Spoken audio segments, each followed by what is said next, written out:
Solar minimum is coming. Presented by Science at NASA. High up in the clear, blue noontime sky, the sun appears to be much the same day in, day out, year after year. But astronomers have long known that this is not true. The sun does change.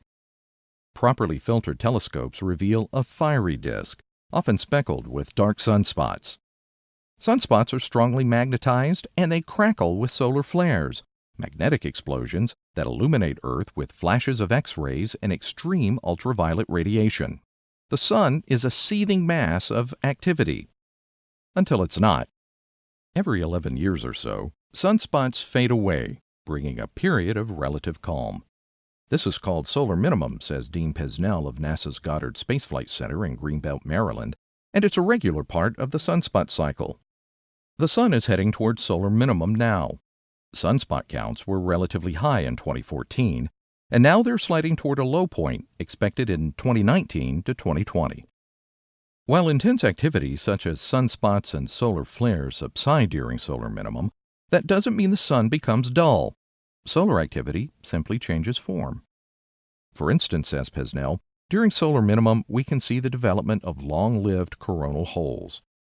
Coronal holes are vast regions in the sun's atmosphere where the sun's magnetic field opens up and allows streams of solar particles to escape the sun as the fast solar wind. Pesnell says, we see these holes throughout the solar cycle, but during solar minimum they can last for a long time, 6 months or more.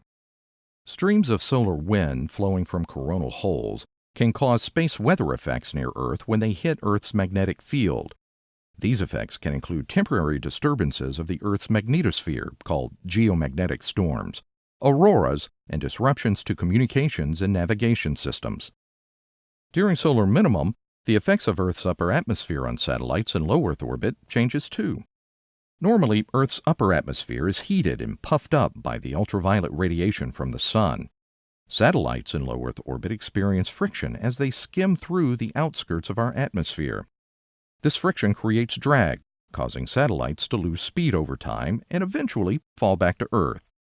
Drag is a good thing for space junk, natural and man-made particles floating in orbit around Earth. Drag helps keep low Earth orbit clear of debris.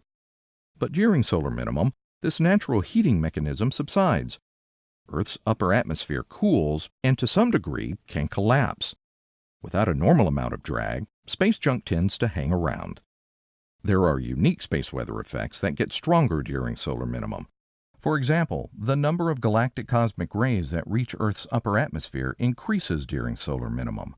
Galactic cosmic rays are high-energy particles accelerated toward the solar system by distant supernova explosions and other violent events in the galaxy. Pesnell says that during solar minimum, the sun's magnetic field weakens and provides less shielding from these cosmic rays. This can pose an increased threat to astronauts traveling through space. Solar minimum brings about many changes to our sun, but less solar activity doesn't make the sun and our space environment any less interesting. For more news about the changes ahead, stay tuned to science.nasa.gov.